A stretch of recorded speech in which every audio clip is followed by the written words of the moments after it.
1517, víspera de Todos los Santos. Iglesia del Castillo de Wittenberg, Alemania del Norte. Martín Lutero ha clavado un documento en su puerta. Las 95 tesis, 95 ataques mordaces a la poderosa Iglesia Católica y a su cabeza, el Papa.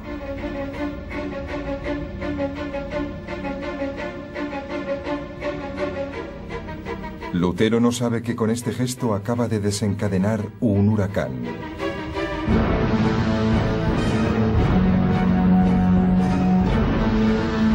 Un torbellino de violencia que asolará a Europa. Que cambiará para siempre el perfil de la civilización moderna y que le empujará a una confrontación épica contra el mayor poder de la época.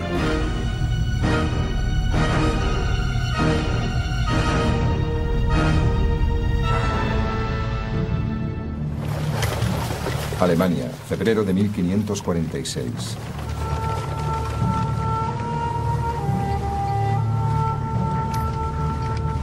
Martín Lutero, ahora anciano, en el tramo final de su último viaje.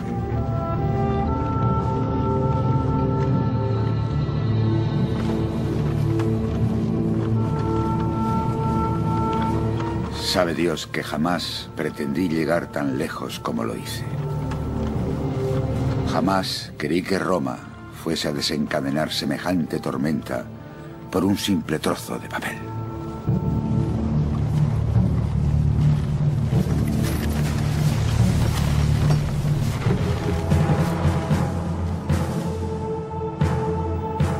Lutero jamás pretendió causar la conmoción que causó con sus 95 tesis. Pero Roma, la sede de la Iglesia Católica, las interpretó como un ultraje y un desafío. No solo porque criticaban al Papa, sino también por su amplia difusión. Las tesis tocaron la fibra sensible por varios motivos.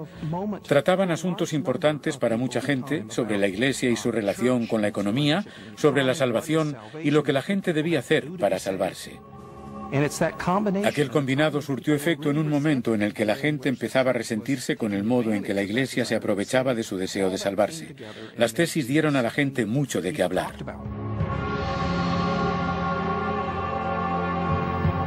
Pero la Iglesia tenía un nombre para aquel tipo de escritos: herejía.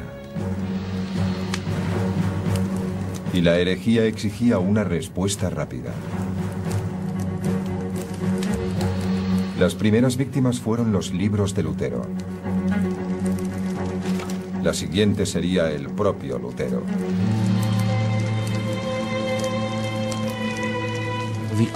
Lo peor que le podía pasar a un hereje era que le expulsasen de la Iglesia y que le entregasen a la justicia laica para que ésta le condenase a muerte con una frase bastante hipócrita, pronunciada con sangre fría, y que le condenaría a la hoguera o a morir ahogado.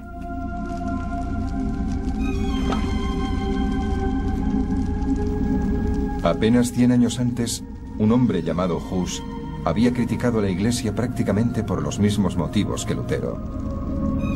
A Hus le prometieron un juicio justo y terminaron quemándole vivo.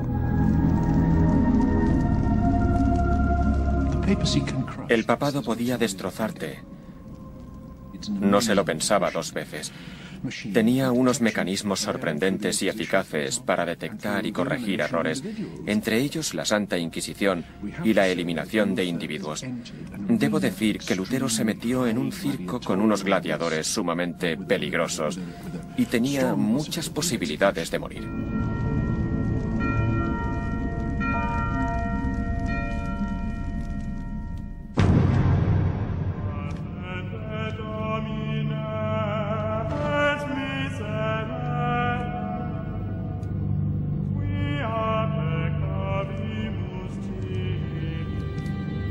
Pero a Martín Lutero, la furia de la Iglesia Católica no le causaba duda ni temor. más bien le armaba de un extraordinario valor, que se fortalecía con cada ataque. No cabe duda de que a Lutero le asustan algunas de las amenazas que recibe, pero paralelamente a esto, cree firmemente que cuando la vida cristiana se vive con autenticidad, lo que le toca a uno es sufrir. Lutero se aferró a las críticas como si fueran una confirmación de su vocación como reformador. Martín Lutero continuó en sus 13 porque era un hombre muy idealista, a la par decidido e ingenuo. Resulta admirable su firme persecución de un ideal.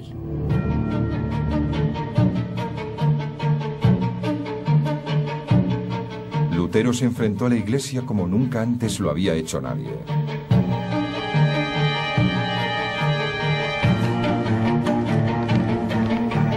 Hizo caso omiso de sus amenazas. El Papa exigía que Lutero se retractase de las 95 tesis, pero Lutero se negó. El Papa envió a un cardenal para que le interrogase. Lutero permaneció impertérrito. No está más capacitado para manejar este caso que un burro para tocar el arpa. Lutero fue acusado de herejía, pero él siguió mostrándose desafiante. Exijo que me demuestren en términos absolutos y no relativos, con claridad y sin confusión, con certeza y sin vacilación, qué es la herejía. Creo que la mayor dificultad a la que se enfrentó la Iglesia fue esta. Cuanto más intentaba silenciar a Lutero, más se convencía este de su vocación reformista.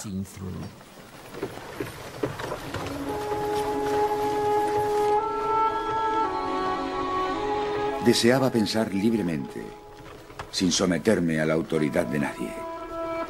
Llámese concilio, universidad o papa. Y estaba decidido no solo a hacer valer la verdad, sino a defenderla con mi propia muerte.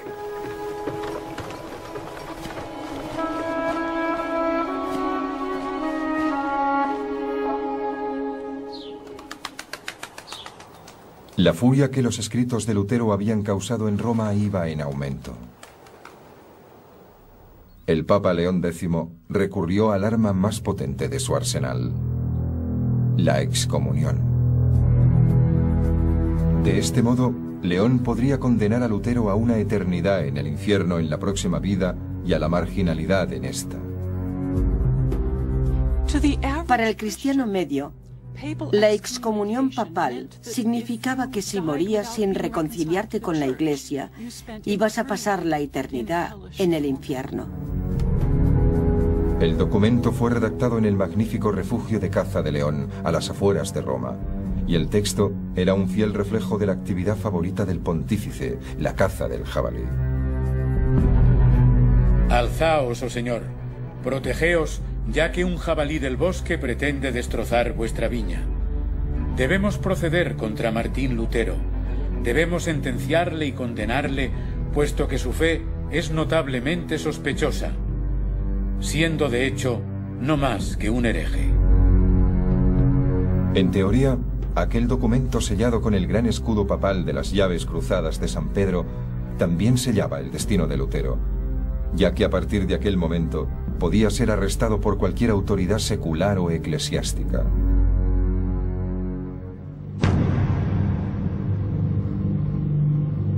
Pero mientras León jugaba sus cartas en Roma, Lutero descubría que tenía una nueva y poderosa arma de su parte.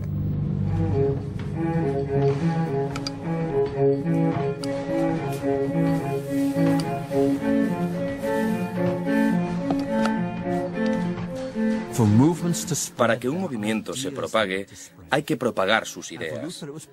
Y para Lutero resultó providencial poder acceder a un medio como la imprenta para diseminar sus ideas.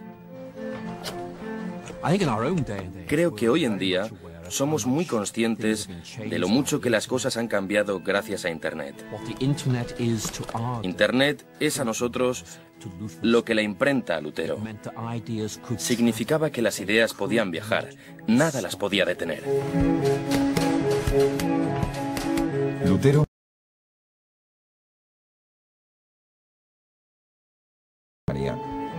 y se había dado cuenta de que sus prensas podían ofrecerle una vasta audiencia.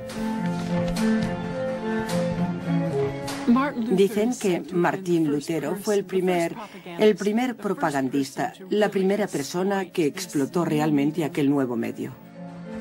Se dio cuenta de que gracias a la imprenta podía conseguir un auditorio mucho mayor.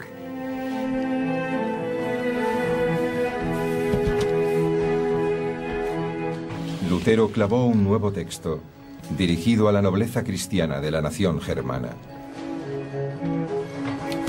Con aquel escueto panfleto, Lutero asestaba un golpe devastador tanto al Papa como a la Iglesia. El golpe de gracia fue dirigido no al clero y a los clérigos, sino a los gobernantes seculares de Alemania. Aquella arenga a la nobleza alemana sugería que Lutero empezaba a ser consciente de la realidad política. Por fin entendía que para purificar la Iglesia necesitaba la cooperación de los que estaban en el poder.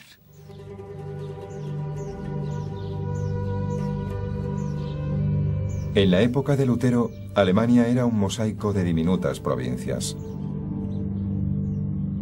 Cada provincia tenía su propio dirigente local, y estos, a su vez, estaban sometidos al dominio del Sacro Imperio Romano.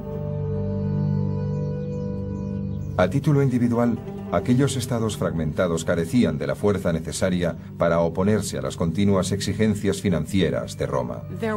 En Alemania el resentimiento iba en aumento, y lo que aquel tratado realmente pretendía era decir a los que ostentaban el poder en Alemania: esto se tiene que acabar. Lutero describió de forma muy gráfica el sumidero económico que era Roma. El dinero alemán, contrariamente a lo que cabría esperar, sobrevuela los Alpes.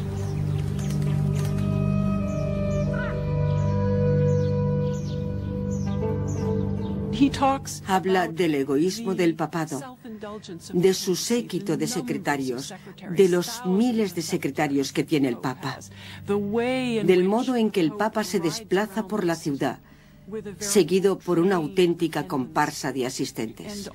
Y todo para sugerir que para aquello es para lo que se usa el dinero alemán. Lutero insta a los poderes de Alemania sin vacilación a alzarse contra Roma y el Papa. A mi parecer, la única solución posible es que el emperador, los reyes y los príncipes se alcen con fuerza para atacar y combatir a estas alimañas. No con la palabra, sino con el acero. Un plan muy radical. Lutero decía que la Iglesia no solo era el clero, sino todos los alemanes. Uno de los grandes temas de aquel manifiesto dirigido a la nobleza alemana era que la gente corriente, los cristianos de a pie, y no solo los sacerdotes, tenían un papel que desempeñar dentro de la Iglesia. En términos modernos, estaríamos hablando de la democratización de la religión.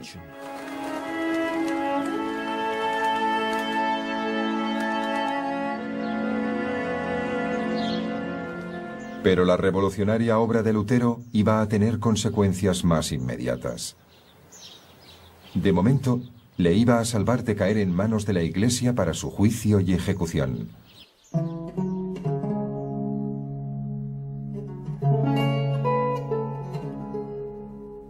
En la región de Sajonia, donde vivía Lutero, gobernaba un hombre llamado Federico el Sabio. El propio Federico había fundado la Universidad de Wittenberg, donde Lutero enseñaba. Federico empezó a proteger desde la sombra a aquel teólogo bocazas que vivía bajo su jurisdicción, negándose a entregarlo a los agentes del Papa. Los motivos de Federico el Sabio son un misterio. En parte, creo que Federico el Sabio se sentía orgulloso de Lutero. Estaba orgulloso de su erudito y famoso teólogo, de aquel hombre que atraía a la gente a su nueva y modesta Universidad de Wittenberg. Lutero era una fuente de popularidad y prestigio. Puede que no se tratase del tipo de atención que más cómodo le hacía sentirse, pero estaba haciendo que la gente tomase Wittenberg en serio. Federico había entendido inmediatamente las implicaciones de la última obra de Lutero. Federico y sus antecedentes inmediatos habían intentado limitar el poder de la Iglesia. Ahora Federico podía leer el mensaje dirigido a la nobleza alemana y decir: exacto, es una cuestión de principios. Yo no digo que haya que restringir los fondos que salen de Alemania por una cuestión de codicia. Ahora puedo argumentar ideales más elevados. Pero aquel manifiesto dirigido a la nobleza cristiana había llamado la atención de las más altas esferas. En 1520, Federico recibió la visita del hombre más poderoso de Europa, el Sacro Emperador Romano Carlos V. Carlos acababa de acceder al poder y Lutero le preocupaba. Carlos era un católico ferviente. Realmente quería preservar la fe católica. En cierto modo, era un paladín del papado, aunque apenas tenía 19 años cuando le nombraron Sacro Emperador Romano. Era una situación complicada y quería evitar a toda costa que el asunto Lutero se le escapase de las manos. Federico se apuntó un tanto diplomático. Convenció a Carlos V de que sencillamente no podían entregar a Lutero a los agentes de la Iglesia. Más bien debían permitirle presentar su caso ante el mismísimo Carlos en el próximo Parlamento o Dieta en la ciudad alemana de Worms. Fue un momento crucial. Federico acababa de conceder a Lutero la oportunidad de presentar su caso en una de las reuniones más destacadas de Europa. Y Lutero no pensaba desaprovecharla.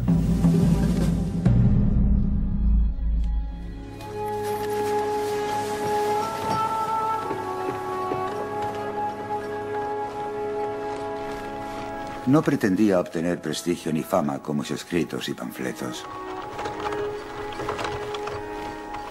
Casi todo el que me conocía censuraba mi tono duro e hiriente. Pero yo pensaba que, aunque mi generación me condenase, quizá las generaciones venideras me juzgarían mejor.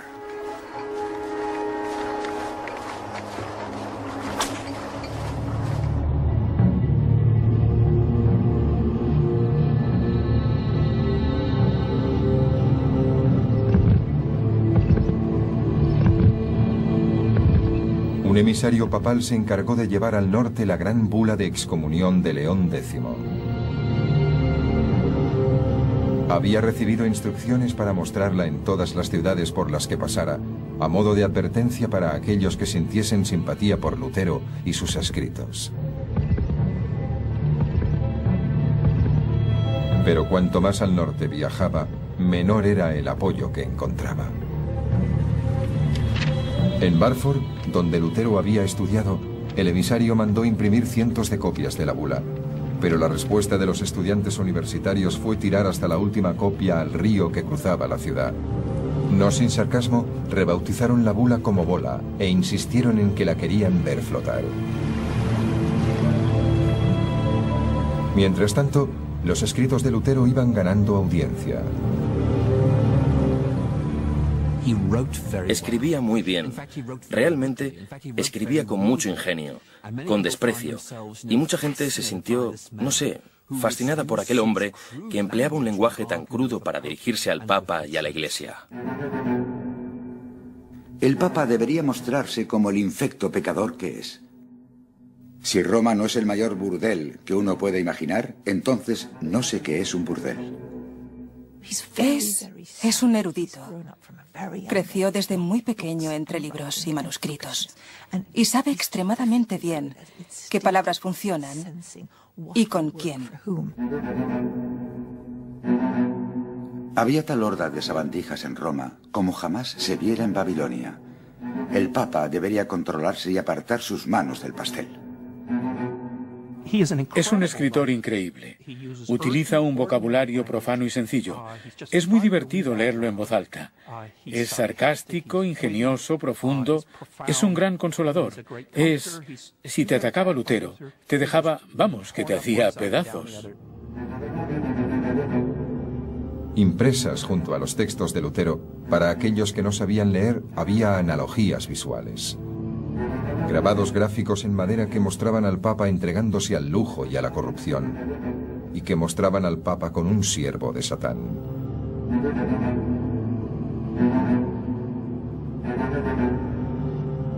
Lutero y sus seguidores empezaban a ver su lucha con Roma como un enfrentamiento épico con el mismísimo diablo.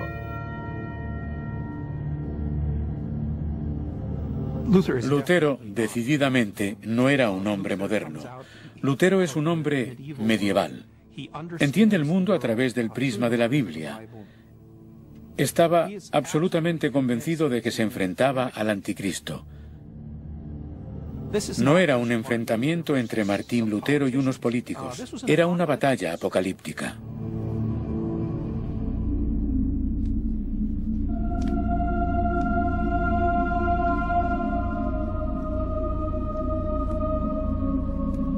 A Lutero todavía le quedaban unos meses hasta su gran intervención frente a Carlos V en la Dieta de Worms. Y la bula de excomunión de León X ya le habría llegado para entonces.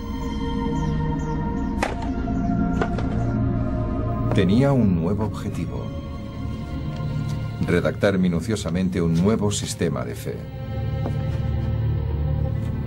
Fue aquella obra la que marcó la transición de Lutero de reformista a revolucionario. Le puso por título La cautividad babilónica de la Iglesia. Para construir a veces hay que destruir. Y esta es una obra de una crudeza destructiva considerable. Babilonia era la ciudad del mal y había secuestrado a la Iglesia. Babilonia había tomado la Iglesia por la fuerza. Aquello había sido un asalto a mano armada. La Iglesia había sido tomada por los bandidos. Estaba cautiva y había que hacer algo al respecto. Había que liberarla. Ahora, Lutero apuntaba al mismísimo corazón de la Iglesia, el sistema sacramental.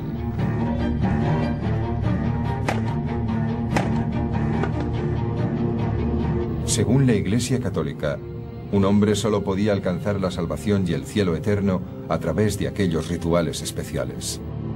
Y cada uno de aquellos 7 sacramentos, desde el bautismo hasta la extremaunción, era administrado por el ejército de sacerdotes de la Iglesia.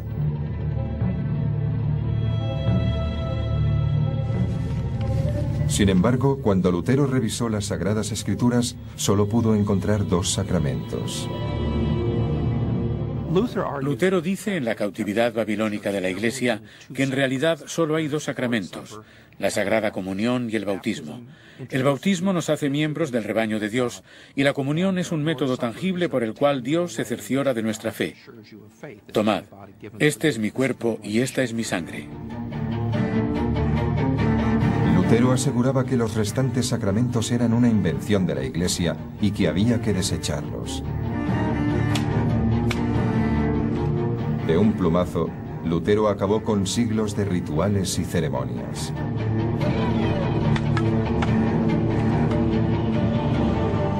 Y liberó la relación del hombre con Dios. Los 7 sacramentos se podían ver e interpretar como mecanismos mediante los cuales aceptábamos que el clero hiciera de intermediario entre nosotros y lo divino. Y lo que Lutero decía era que aquella relación debía ser bilateral, directa y sin intermediarios. Podemos arrepentirnos, pero nadie puede hacerlo por nosotros. Así que aquella escisión, a priori negativa, tenía su parte positiva. En realidad, estaba diciendo, a partir de ahora, solo depende de ti.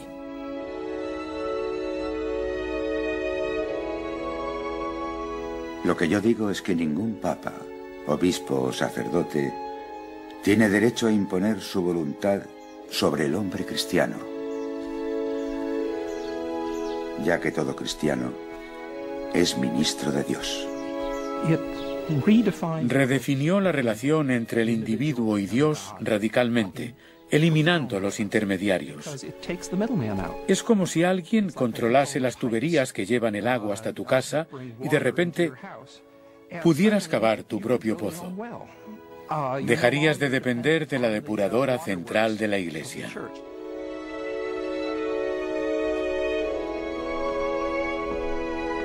Durante el invierno de 1520, Lutero por fin recibió la bula de excomunión de Roma. Pero ya era demasiado tarde.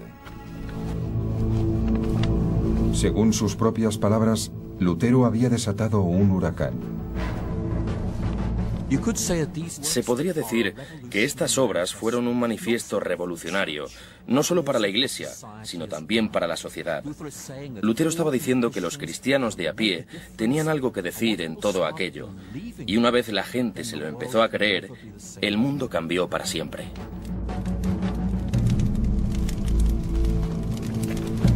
Para Lutero, el poder que había ostentado el Papa durante siglos ya no tenía sentido. Por eso tiró la bula de excomunión a una hoguera. Puesto que habéis corrompido la verdad de Dios, consumíos en su hoguera. No tengo miedo y disfruto sufriendo por tan noble causa. Al quemar la bula de excomunión, lo que estaba diciendo era, no me rendiré. Yo tengo razón, tú no. Ven a por mí.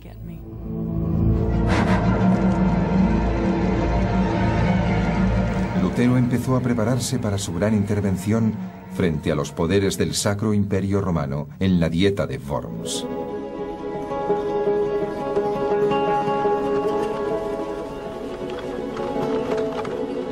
Hace 25 años me puse en camino hacia Worms, convencido de que iba a ser mi último día. Ya que tal y como dije en su momento, si el emperador me hubiese invitado para abjurar, jamás habría ido. Pero si a lo que me invitaba era a mi muerte, entonces asistiría de buen grado.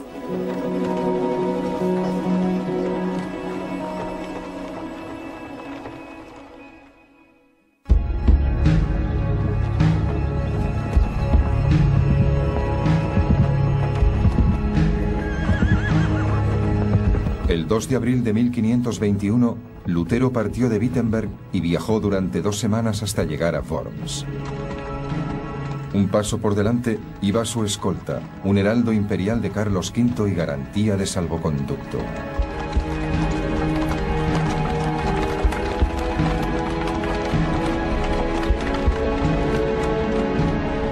Los amigos de Lutero habían hecho lo posible por hacerle desistir de su viaje, convencidos como estaban de que jamás regresaría con vida.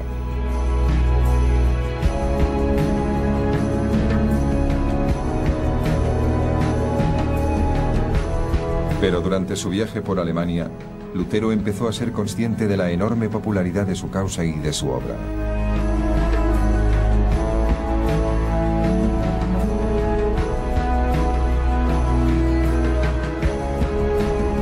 En Erfurt, los ancianos de la ciudad organizaron una enorme fiesta en honor del viajero itinerante.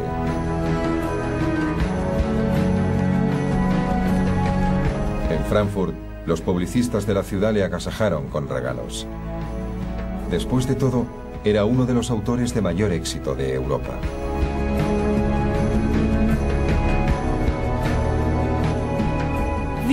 La toma de conciencia de su popularidad debió de insuflarle coraje durante el trayecto a Worms. Aunque no veo que a Lutero se le subiera la fama a la cabeza como a las celebridades de hoy en día. Seguía fiel a sus principios. Seguía siendo un intrépido idealista.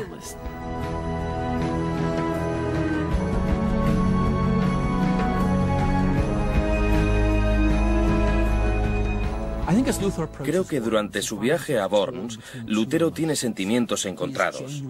Está realmente asustado. ¿Qué irá a pasar? ¿Correré peligro? Y por otra parte, descubre que la gente le apoya, que ha iniciado algo que se está haciendo grande.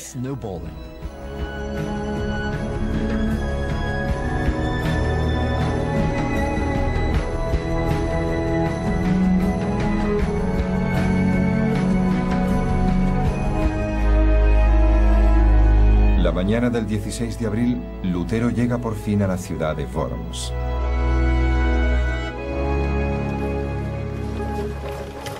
Aquel recuerdo le acompañaría hasta el fin de sus días.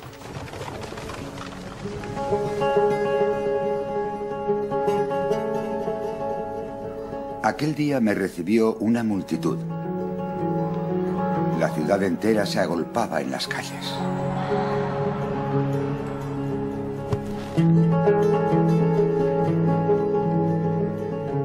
Una escolta de caballeros me custodió a través de las puertas de la ciudad. Un sacerdote corrió hacia mí y me tocó como a un santo.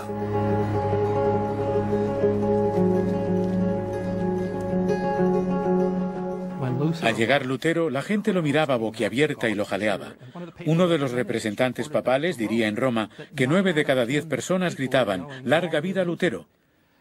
Y por si el Papa se hacía ilusiones, la 10ª gritaba «¡Muerte al Papa!». La aparición de Lutero ante la Dieta iba a convertirse en el momento culminante de su vida.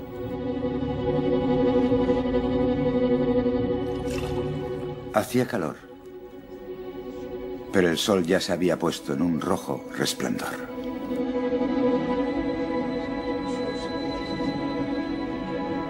En aquella habitación se reunían los hombres más poderosos de Europa. Los príncipes de Alemania, el Sacro Emperador Romano, Carlos V y el nuncio papal Johannes Mayer von Eck. Aquellos eran los hombres a los que Dios había confiado mi vida.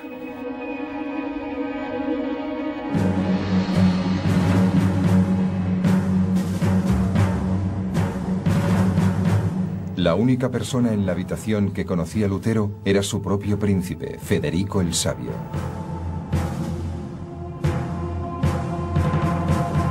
Pero sabía que el voto de cada uno de aquellos hombres podía decidir su destino.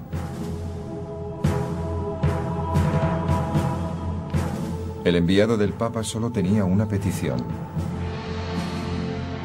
que Lutero se retractase de todos sus escritos.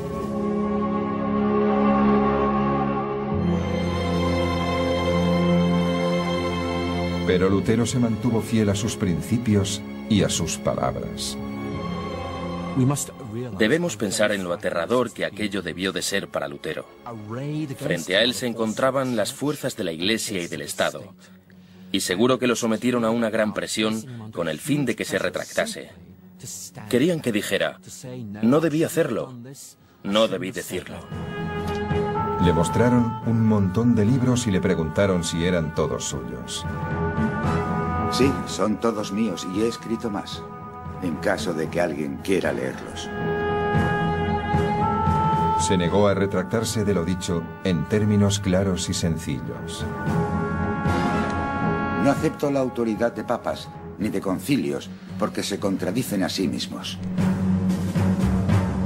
Mi conciencia es cautiva solo de la palabra de Dios.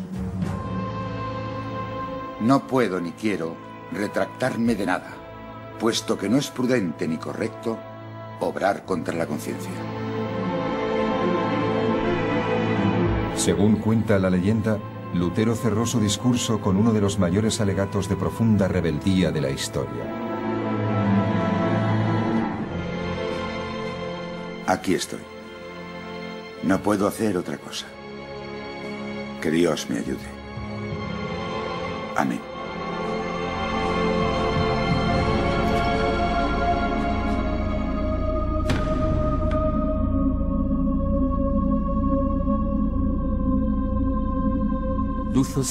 Aquella frase de Lutero marcó el principio de una nueva era.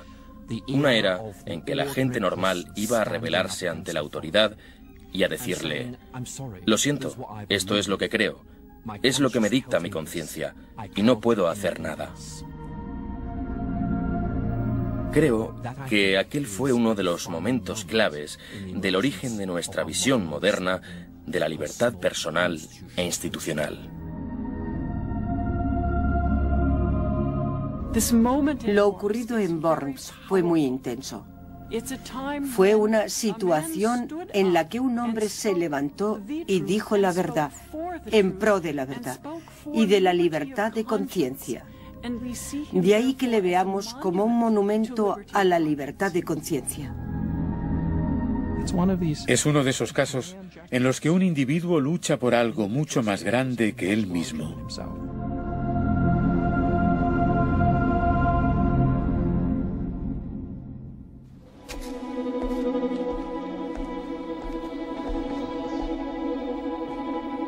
Tras la audiencia, Lutero fue autorizado a regresar al lugar donde se alojaba. Le dijeron que recibiría el veredicto al día siguiente. Estaba convencido de que le iban a entregar a los agentes de Roma y de que se iba a tener que enfrentar a la Inquisición y a un juicio por herejía.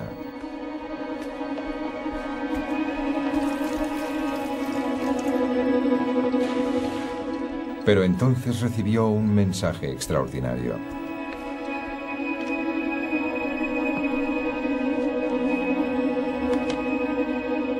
Los jueces habían sido incapaces de alcanzar el veredicto unánime que los dirigentes de la Dieta exigían. Uno de los que se abstuvo fue el antiguo protector de Lutero, Federico el Sabio. Era consciente de la utilidad de Martín Lutero. No quería que muriera. Quería seguir usándolo como arma contra el papado y la Iglesia. También creo que se sentía muy atraído por las enseñanzas de Lutero y que realmente quería que éste continuara con su labor.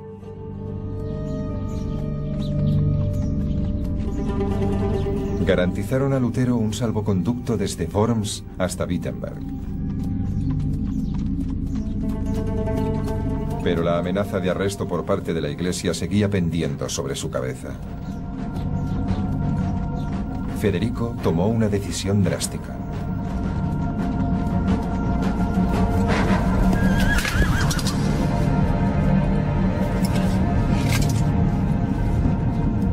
Mandó secuestrar a Lutero tras su partida de Worms y le ocultó en un castillo remoto y aislado, el castillo de Warburg. Un lugar donde los agentes del Papa jamás le encontrarían.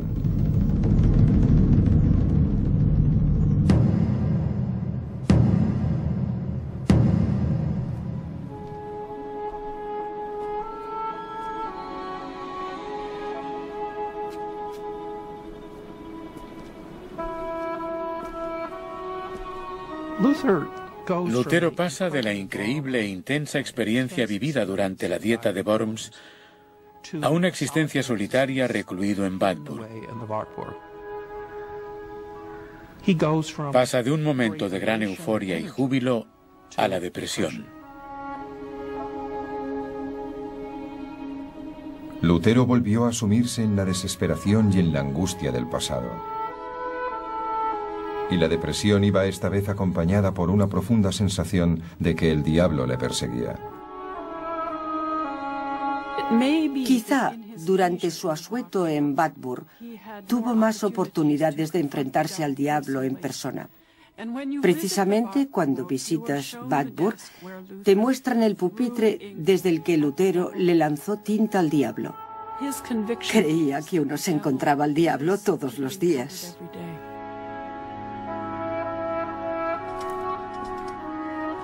Comenzó un periodo de indudable regresión, introspección y melancolía, acompañado de síntomas físicos, de los que Lutero habla con turbadora franqueza.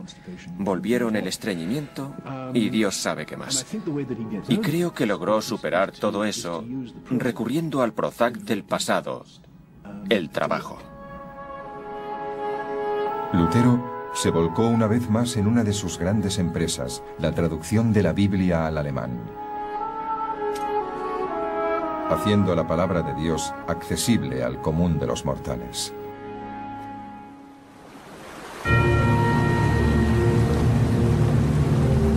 Pero mientras Lutero se consumía en soledad, la historia de su intervención en Worms se extendía como la pólvora. Se había convertido en un héroe, en el testaferro de una revolución. Lo que empezó con un solo hombre es recogido, repetido y multiplicado una y otra vez por otros muchos hombres. Y para ellos, la dieta de Worms tiene una importancia simbólica que en muchos sentidos les empuja a actuar. De repente su mundo ha cambiado. Es como si al volver a juntar las piezas del puzzle todo hubiera cambiado y el mundo ya no fuera el mismo. Las primeras chispas de la revolución saltaron en Wittenberg. Monjes y monjas empezaron a abandonar monasterios y conventos. Los sacerdotes abandonaron la doctrina eclesiástica para contraer matrimonio y vivir como los miembros de su congregación. Aquel fue el origen no solo de un movimiento religioso, sino también social, económico, político y revolucionario. La misma gente que había pagado por las imágenes de los santos en las iglesias, ahora las arrancan de las paredes y las destrozan.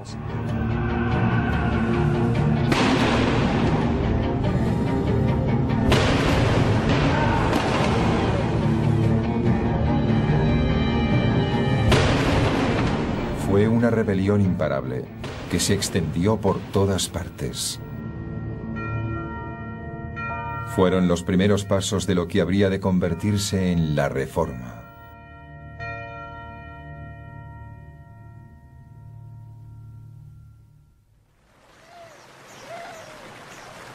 Finalmente, durante la primavera de 1522, Lutero regresó a Wittenberg. Para entonces, las preocupaciones del Papa eran mucho mayores que un monje rebelde. Y Lutero estaba a punto de descubrir la revolución que sus palabras habían inspirado. Puesto que la Iglesia estaba muy involucrada en la vida de la gente y en la organización de la sociedad, el vuelco que sufrió tuvo importantes consecuencias para el conjunto de la sociedad. Las comunidades se reorganizaron por completo, sin necesidad de recurrir a las grandes estructuras internacionales de la Iglesia. Y las distintas comunidades de Alemania y del resto de Europa se hicieron cargo de asuntos como la disciplina social, la ayuda a los pobres, la educación pública, y se dijeron: a ver, un momento, no necesitamos a toda esa gente a bordo, lo vamos a decidir nosotros mismos a nivel local y vamos a establecer reglas locales.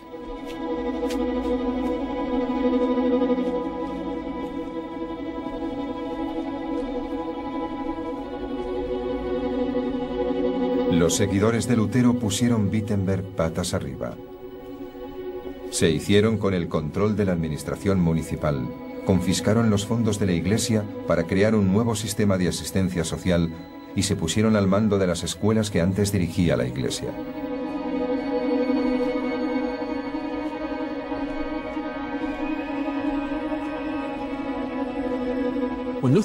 Cuando Lutero regresó a Wittenberg, tras su cautiverio en el castillo de Wartburg, vio los cambios tan radicales que otros habían hecho en su ausencia. Sus seguidores estaban entusiasmados con todo aquello. Creían que eso era lo que Lutero quería que hicieran. Creían que aquellas eran las consecuencias lógicas a las palabras de Lutero. Pero Lutero estaba horrorizado. Las ideas de Lutero resultaron ser mucho más radicales de lo que él creía. Lutero jamás imaginó que las cosas pudieran cambiar con tanta velocidad y tanta violencia. Me oponía a las indulgencias y a los papistas, pero no con fuerza. Yo solo enseñaba, predicaba y escribía la palabra de Dios. Lutero se subió al púlpito y dijo a los de su congregación que debían abandonar la revolución social. Lo único que les debía preocupar eran sus almas y Dios.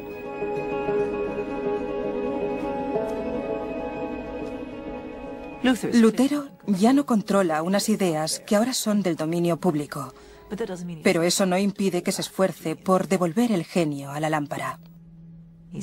Es lo suficientemente listo como para entender que si sus ideas se empiezan a asociar con la destrucción de la propiedad, los mismos gobernantes seculares que eran garantía, no solo de su seguridad personal, sino también la reforma que tenía en mente, se iban a volver en su contra.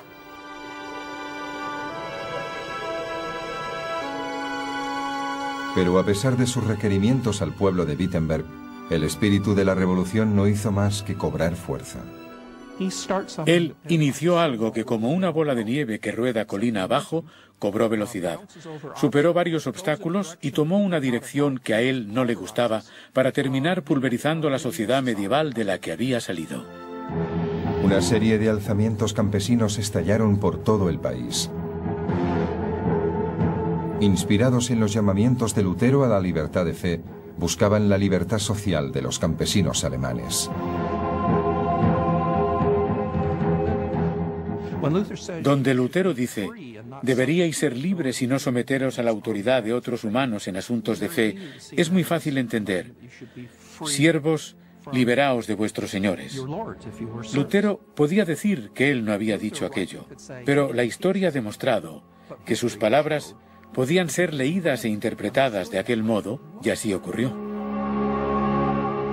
Lutero se enfrentó a los rebeldes con su prosa más despiadada. Con el vulgo, uno tiene que ser duro. Hay que hacer que cumpla la ley a punta de espada. Así como uno encadena a las bestias salvajes.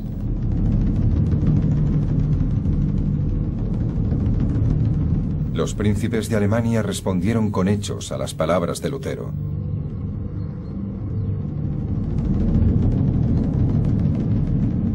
Asesinaron a más de 100.000 rebeldes.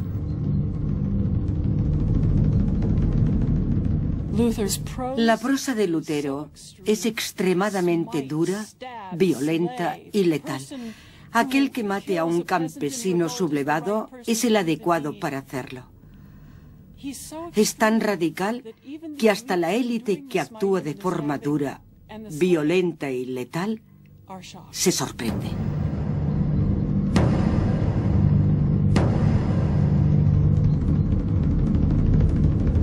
En la mente medieval de Lutero, los campesinos son tan agentes del diablo como el Papa.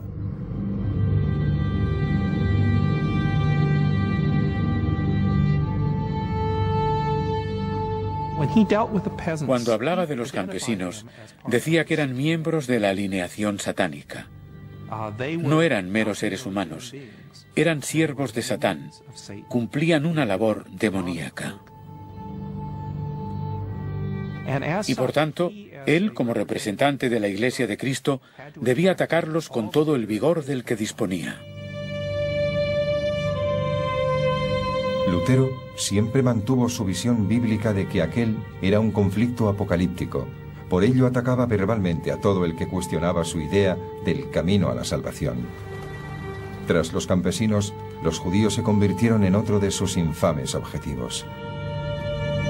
No bajéis la guardia frente a los judíos, ya que sus sinagogas no son otra cosa que nidos de diablos donde se practica la autocomplacencia, la altivez, la mentira, la blasfemia y la difamación de Dios. Con Lutero no valen las medias tintas. Cuando es amable es sumamente amable. Y cuando es odioso es terriblemente odioso. La tromba reformista desencadenada por Lutero siguió imparable. Aquel movimiento conocido como protestantismo recorrió Alemania y siguió hacia Francia, los Países Bajos y Bélgica. Aunque en cada lugar adoptó una forma distinta. En Ginebra, Juan Calvino fundó una comunidad donde todo el mundo debía vivir según unas reglas basadas en estrictos ideales religiosos, hasta el punto de que los ciudadanos eran multados por faltar a un sermón. En Inglaterra fue necesaria una guerra civil para que Cromwell pudiera instaurar su visión de un Estado protestante. Después, en los nuevos territorios descubiertos de América, los primeros colonos fundaron una nación basada en el principio de libertad religiosa de Lutero. Las ideas de Lutero, por el momento histórico en el que surgieron y por la acogida que tuvieron, supusieron un cambio extraordinario en la concepción de lo que era Europa. Ya no era una Europa cristiana. Por otra parte, la de Lutero fue una historia global, una historia que afectó a Asia, después a África y por último a América, y que forma parte de la herencia de Europa occidental, o más bien, del mundo entero.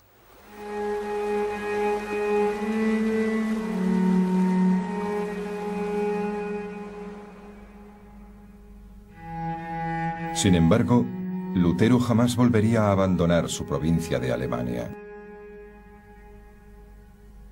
Y finalmente encontró algo de paz. Se casó con una exmonja llamada Catherine y juntos tuvieron una gran familia. Eso sí, Lutero nunca dejó de escribir.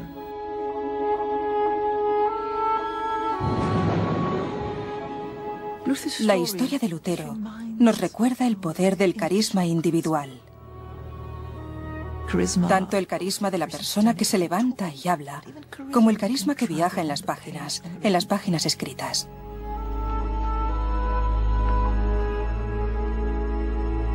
En realidad, nunca llega a desagradarte. Lutero es una fuerza rudimentaria que se expresa a través del lenguaje, que ofrece una visión de la salvación liberadora con sentido para mucha gente. Y que cuando así la entiendes, ya no la puedes entender de otra manera. Lutero es irrefrenable, escandaloso, ingenioso, muy divertido. Pero en nuestra imaginación sigue siendo alguien muy importante por haber insistido en ser fiel a sus principios y por haber dicho lo que pensaba. Su empaque como individuo, su coraje como individuo y su voluntad como individuo de morir por su profesión, por sus creencias. En este sentido, a Lutero habría que situarlo junto a los grandes emancipadores de la historia de la humanidad.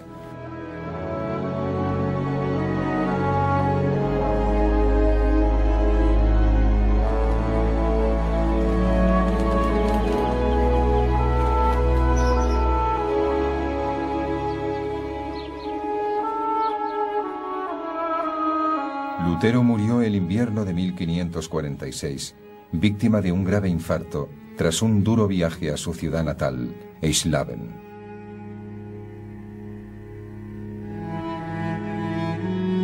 Hasta el último momento se mantuvo fiel a su sentido de la ira y a su debilidad por una buena frase.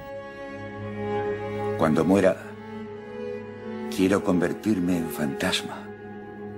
Así podré seguir acosando a obispos, sacerdotes y monjes impíos para que les cause más problemas el Lutero muerto que 1000 Luteros vivos.